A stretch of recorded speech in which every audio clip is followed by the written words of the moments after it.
कर्म योग क्या है? सामान्यतः कर्म का तात्पर्य शरीर के माध्यम से होने वाली किसी भी क्रिया से है। किसी कार्य में शामिल होने के 3 कारण होते हैं। एक स्वार्थी इच्छा। यह इच्छा किसी भी आवश्यकता पर आधारित हो सकती है, चाहे वह हो बुनियादी शारीरिक आवश्यकताएं, हवा, भोजन, पानी, कपड़े, लिंग और आश्रय सुरक्षा की आवश्यकता, व्यक्तिगत, वित्तीय, स्वास्थ्य और कल्याण, प्यार और अपनेपन की आवश्यकता, दोस्ती, परिवार, सामाजिक और धार्मिक समूह आदि, सम्मान की आवश्यकता, आत्मसम्मान, आत्मविश्वास, उपलब्धि, सम्मान आदि, आत्मबोध की आवश्यकता, नैतिकता, रचनात्मकता, सहजता, सार्थकता आदि। निस्वार्थ इच्छा। ऐसी इच्छा जो सभी के हित में हो। इच्छा रहित और निस्वार्थ सार्वभौमिक चेतना के प्रवाह में रहना। तेरी इच्छा ही मेरी इच्छा है। सामान्य व्यक्ति सदैव स्वार्थी इच्छाओं से प्रेरित होकर कार्य करता है। इसे स्काम कर्म, स्वार्थी कार्य कहा जाता है। ऐसी कार्रवाई की 2 विशिष्ट विशेषताएं हैं, इच्छा और कर्ता जहाज। ऐसा कर्म सभी मानवीय दुखों का कारण है और यह कर्ता को जन्म और मृत्यु के अंतहीन चक्र में बांधता है।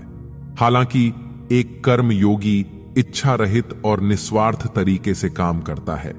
इसे निष्काम कर्म के नाम से जाना जाता है। ऐसा कार्य इच्छा और कर्ता दोनों से मुक्त होता है। इस अवस्था को कोई केवल सद्गुरु के कुशल मार्गदर्शन में ही प्राप्त कर सकता है। ऐसे कार्य की सबसे महत्वपूर्ण विशेषता योग है। योग क्या है? योग शब्द संस्कृत के युज शब्द से बना है, जिसका अर्थ है मिलना या जुड़ना। योग शब्द का अर्थ है किसी के वास्तविक स्व, जिसे आत्मा, परमात्मा, ईश्वर, उच्च स्व, उच्च चेतना या सार्वभौमिक चेतना के रूप में जाना जाता है, उसे से जुड़ना। इसका अर्थ यह है कि हर समय इस बात से अवगत रहना कि मैं यह शरीर, मन या अहंकार नहीं हूं।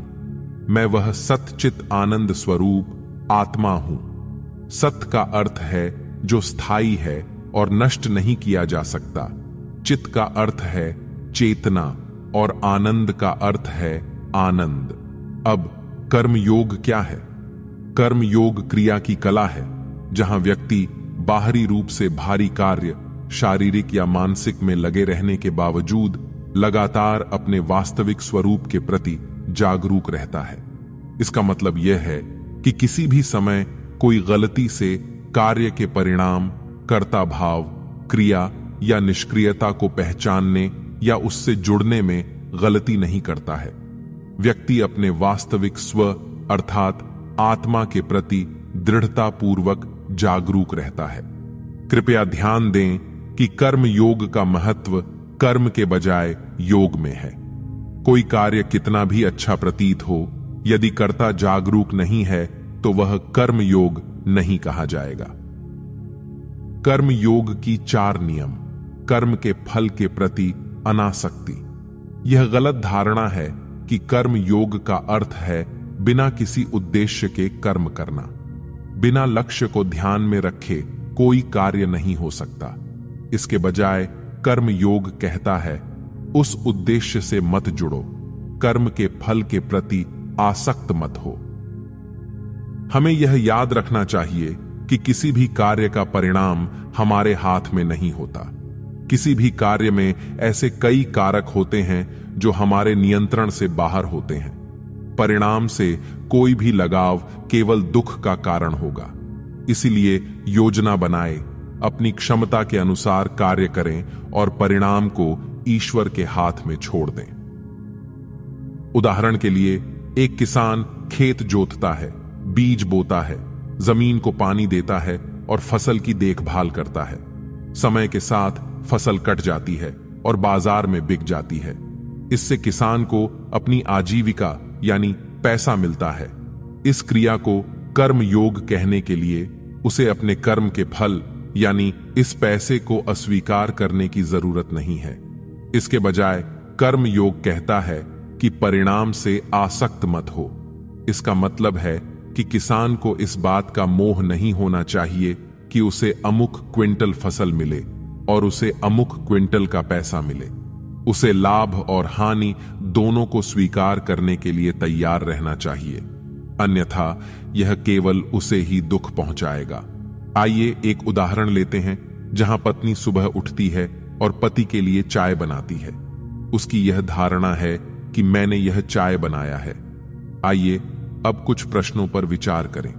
तुम्हें दूध कैसे मिला? बाजार से कौन लाया? इसे दुकान में कौन लाया? मवेशियों को अपने शरीर में दूध पैदा करने की क्षमता किसने दी? तुम्हें पानी कैसे मिला? पाइपलाइन किसने बिछाई? नगर पालिका? जल उपचार संयंत्र का विकास किसने किया? नदियों और झीलों में पानी कैसे आया? और आपको चाय कैसे मिली? इसे बाजार में कौन लाया? चाय की पत्तियों को किसने संसाधित किया और उन्हें खूबसूरत पैक में पैक किया? पौधों को ये खूबसूरत चाय की पत्तियां उगाने की क्षमता किसने दी? यह भी सोचें कि महिला के शरीर में प्राण या ऊर्जा कौन दे रहा है ताकि वह जाकर एक कप चाय बना सके। उसके शरीर के सभी अंग पूर्ण समकालिकता में कार्य क्यों कर रहे हैं? इस अभ्यास को करने के बाद क्या आप सचमुच सोचते हैं कि उस महिला का यह मानना सही है कि उसने यह एक कप चाय बनाई है? अगर आप अपने चिंतन में ईमानदार हैं तो आपको एहसास होगा कि एक कप चाय बनाने जैसी छोटी सी गतिविधि भी किसी व्यक्ति के हाथ में नहीं है। यह असंख्य लोगों, जानवरों, पौधों, प्रकृति और सबसे बढ़कर उस सार्वभौमिक शक्ति का सामूहिक प्रयास है जो वास्तव में इस ब्रह्मांड में सब कुछ सक्रिय और क्रियाशील कर रही है। मनुष्य गलती से अपने अंदर कर्तापन की भावना जोड़ लेता है। आइए इसे एक अन्य उदाहरण से समझते हैं। पृथ्वी पर जल चक्र। इसमें सभी क्रियाएं पृथ्वी पर चमक रही सूर्य की ऊर्जा के कारण ही हो रही हैं। इस चक्र में व्यक्तिगत संस्थाएं जैसे समुद्र में पानी की बूंद, बादल, बारिश की बूंदें या नदी अपने संबंधित कार्यों के कर्ता होने का दावा नहीं कर सकती हैं। कर्म योग कहता है कि इस मिथ्या धारणा से छुटकारा पाओ कि मैं करता हूं। उस सार्वभौमिक शक्ति की भूमिका को स्वीकार करने की विनम्रता रखें जो वास्तव में सभी प्रयासों के पीछे है। यह विनम्रता आपको कार्रवाई के दौरान एक बड़ा परिप्रेक्ष्य बनाए रखने में मदद करेगी। यह आपके अहंकार को आपके पास उपलब्ध अनंत क्षमता, संसाधनों और संभावनाओं को सीमित करने की अनुमति नहीं देगा। कर्म के फल के प्रति जुनून या लगाव और कर्ता भाव के साथ पहचान की ओर जाता है। अनुचित तनाव का विकास जो दिमाग की कार्यक्षमता को कम करता है। थकान का विकास जिससे शरीर की कार्यक्षमता कम हो जाती है। सफलता मिलने पर मनोदशा में राहत। तनाव मुक्त मनोदशा में अक्सर लोग दूसरों की भावनाओं का अनादर कर बैठते हैं और गलतियां कर बैठते हैं। असफलता की स्थिति में अवसाद। इससे हमारी सोचने और तार्किक एवं उचित व्यवहार करने की क्षमता कम हो जाती है। लालच जो किसी को सही रास्ते से भटका देता है और उसे अनुचित साधन या प्रथाएं अपनाने के लिए मजबूर कर देता है। और कष्ट, कर्म से लगाव न होना। मान लीजिए कि आप एक बड़ी कंपनी के सीईओ हैं और आप किसी प्रोजेक्ट में गहराई से शामिल हैं, दिन रात काम कर रहे हैं और कोई आकर कहे कि आप काम बंद कर दो तो आपकी क्या प्रतिक्रिया होगी? क्या आप तुरंत रुक पाएंगे या आपके मन में बहुत विरोध होगा? जरा इस प्रतिरोध पर विचार करें। इस प्रतिरोध का कारण परियोजना के साथ आपका लगाव है। कर्म योग कहता है कर्म से आसक्त मत हो। जो व्यक्ति कर्म से आसक्त नहीं है वह बिना किसी प्रतिक्रिया, प्रतिरोध या आक्रोश के तुरंत ही कर्म को छोड़ सकता है। निश्चित समय पर जीवन हमें ऊंचे आयामों, ऊंचे उद्देश्य तक ले जाने की कोशिश करता है, लेकिन हम अवसर का लाभ उठाने में असफल हो जाते हैं क्योंकि हम हाथ में ली गई गतिविधि से बहुत अधिक जुड़े रहते हैं। हम बड़ी तस्वीर, हमारे लिए बेहतर भविष्य को देखने में असफल रहते हैं। हम परिवर्तन का विरोध करते हैं और ब्रह्मांड के प्रवाह के साथ चलने से इनकार करते हैं। अकर्म के प्रति अनासक्ति उपरोक्त 3 कारकों से गुजरने के बाद कोई सोच सकता है, कर्म से दूर रहना ही सबसे अच्छा है, मैं बस बैठ जाऊंगा और अपने आप में आराम करूंगा। हालांकि कर्म योग हमें निष्क्रियता से भी जुड़े न रहने की चेतावनी देता है। कर्म योग हमें बताता है कि भले ही आप यह सोचकर पृथ्वी पर लेट जाएं कि कोई कर्म नहीं करना है, फिर भी कर्म आपके द्वारा होगा। जो व्यक्ति इच्छाओं और अहंकार से मुक्त नहीं है, वह जाहिर तौर पर बेकार बैठा रहेगा, लेकिन उसका मन सभी सांसारिक सुखों और संपत्तियों के बारे में सोचते हुए हर जगह भटकता रहेगा। इस प्रकार भले ही शारीरिक रूप से वह कुछ भी करता हुआ प्रतीत न हो, परंतु मानसिक रूप से वह अनेक कर्मों का संग्रह कर रहा होगा। इससे उसका आध्यात्मिक विकास के पथ से पतन हो जाएगा। इसलिए कर्म योग हमें निष्क्रियता से जुड़े न रहने की चेतावनी देता है। कर्म योग गतिशील सागर में स्थिर रहने की एक कला है।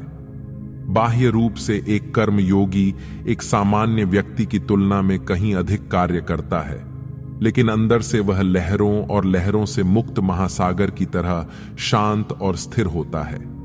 वह जानता है कि वह कुछ नहीं कर रहा है, सब कुछ अपने आप हो रहा है।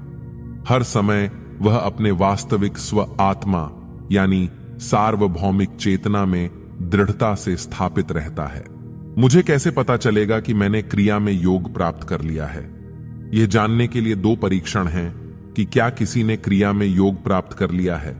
पहला लक्षण समता या समभाव। व्यक्ति अब लाभ या हानि, खुशी या दुख, जन्म या मृत्यु के द्वंद्व से प्रभावित नहीं होता है। व्यक्ति हानि में भी उतना ही शांत रहता है जितना लाभ में, दुख की स्थिति में भी उतना ही समचित्त और सुख में भी। दूसरा लक्षण दुख और शोक के प्रभावों से विरक्त।